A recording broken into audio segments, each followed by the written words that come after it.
Welcome to the Big Picture Film Club. My guest today is a special guest, actor Khalil Kain, one of the co-stars of Juice. Khalil, how are you doing? I'm good, man. What's up, Fresh? Everything's beautiful. I'm out here in New York City right now.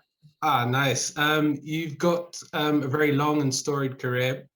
I guess this interview, I particularly wanted to focus on Juice and really looking at its legacy, its impact, and like we're 29 years later, and like the film's very much culturally relevant. So I guess my first question is, has it surprised you of how much of a cult classic it has become, kind of looking at it, 30 odd years later and seeing that this film still has stood the test of time? Yeah, it is surprising. I've been in the business now 30 years, and I've seen, you see stuff come and go. As a fan, there's stuff that you think, is popping, and then a year or so later, nobody's really thinking about it. So the fact that like I walk in the streets right now, and people are like, "Yo, Raheem," it's crazy. It's lovely. It's beautiful. It's a great thing. I'm proud of the work. When we did that film, we had no idea, what we were creating or what Tupac was going to turn into. So yeah, it is surprising. It's a surprise. And if I understand correctly, that was like your first like proper acting role. Yeah. Yes. How did that happen?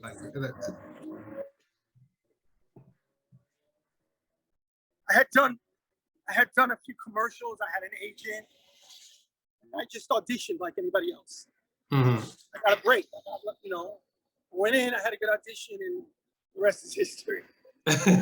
And how was it like working with the director Ernest Dickerson? And I know you've worked with him since. And yeah, we've worked together a couple of times. Ernest is a friend. He's a beautiful human being. He's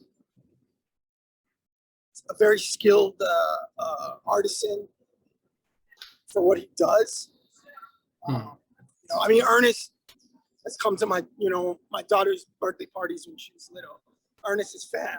That's my people. So he's beyond what he does as a director and his career, his story.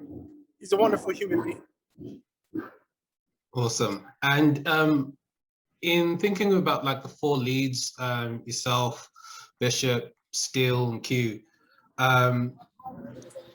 if you will, can you like tell me a bit about like the casting process behind that? Because like you are four very interesting characters in the film where you, as a sort of clique, a crew, you lean on each other, right?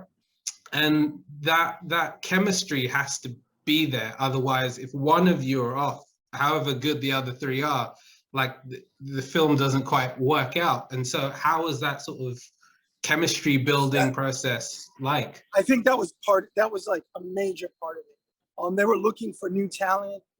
They were looking for fresh faces. So it wasn't about who's the best actor. It was like who's vibing together, who's what's the chemistry like. And honestly, the chemistry between us four was great in the room during the audition process, which was extensive. To this day, I really feel like if it wasn't for Pac, I wouldn't have even got the role. He was bringing it so hard in the audition. I realized quickly, like, if I'm gonna get a part in this film, I'm gonna have to be as good, if not better, than this guy right here, because he's bringing heat like every time. So he was able to pick up the level every time I was in the room. Jermaine Hopkins, who played Steele, is hysterical. He's really, we still hang out, we still talk. That's my dude. The chemistry was real, They gave us time to hang out, and they were able to see who's chilling with who. So as far as the crew went, we was getting down like that, yeah. And like, how was it, I guess, particularly working alongside Tupac and just seeing, like, you hear about his work ethic in the studio in terms of like, he's very like studious, like he would write, like, and he's amassed a big catalog for it. And so, like, how was his process and mindset jumping It was into? new. It was new. He was learning his process. Hmm. But Pac was 100% committed. He was very generous as an actor as far as give and take. He was concerned with the people around him. That's one thing I could say about Pac. He really cared about the people that were around him. Whether he knew you personally or not, he was interested in your story and really concerned whether you were all right or not. And what are your kind of more favorite sort of personal memories of Tupac as an individual? Watching Pac manifest his greatness. He talked about it all the time, of who he was going to be, what he was going to become, in a very detailed manner. So to watch him actually do it was kind of astounding. In an age where I guess we have a lot of reboots or remakes, does a reboot or remake of Juice work, or does it have its place and you can't? I don't think so. Just because of Pac, I think that doesn't work. Right. Right. Okay. And so, I mean, no, there's something sacred about that. I yeah. mean, not to make him sound like some kind of martyr or anything, but he literally gave his life for us. Like, he was out there showing, like, if you're gonna be real, like, Yeah. be who you want to be. And Portray, behave. What's up, bro? Respond from your heart, like from a true place.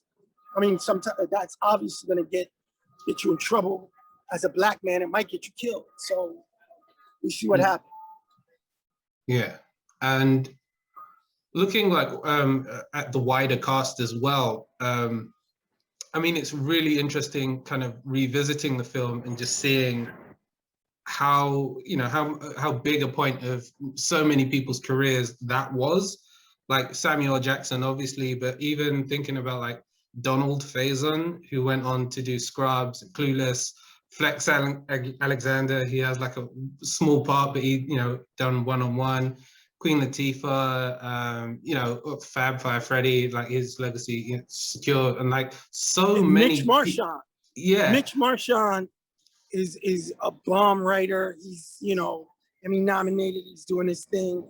He was at the very end of the film. He's the guy that says, "You got the juice now." All right. Mitch is cool people, man. He's really doing his thing right now. Yeah, I mean, how is it looking? How's it thinking about like all the sort of extended cast that were in it and different places that they've pivoted to, and really from this film in many ways? I'm sorry, could you repeat the question? I mean, how is it thinking about the extended cast and the different directions they've pivoted to, and in some ways all connected from this film in some way, shape, or fashion?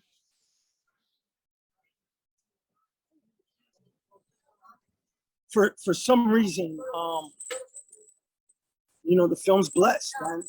The people that were connected with this project, the people that were involved, the people that gave. I mean, Michelle Ndegeocello was a PA on Juice. Like, there's a lot of love and huge talent connected with that project. And kind of thinking about your place now, just to circle back, this being like your first role, like how do you prepare for the role of Raheem? Like how did you find who Raheem was? I did not. I just went in and found my way from a very instinctual place. It was my first time working as a principal actor on a movie set. Trust. Ernest Dickerson, the director, created an environment where we felt safe. So I just kind of, did what I felt was correct to do. From the audition process, I had a very good feeling about what was going to be necessary for that role, and just went in and did my job every day. And like my understanding is like you were like 27 when you got that role. Yes. And it's interesting to note because I think there's a lot of pressure on young actors to feel like, oh, you've got to make it when you're like in your teens, your early 20s. And did you feel some?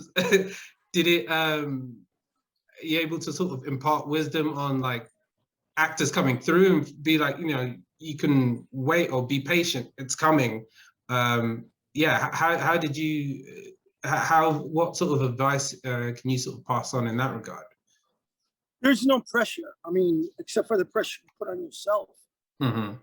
Even now, I've been doing this for almost 30 years, and I feel like I'm just now getting my stride. You know what I mean? Mm-hmm. I haven't done my best work yet.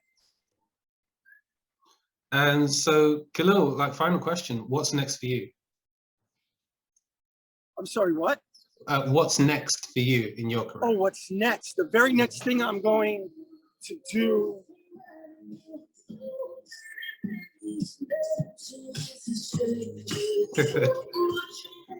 New York, New York, man. I have a play that I wrote called Lambs to Slaughter. The Negro Ensemble Company is producing it. It will be going up in a theater April of 2022. We're workshopping it now. I wrote it. I'll also be acting in it. That's coming up next. Awesome, awesome. Well, Khalil Kain, thank you very much for your time. It's greatly appreciated. And you're welcome, man. Yeah. Enjoy. Cool. Peace out. All right. Talk to you.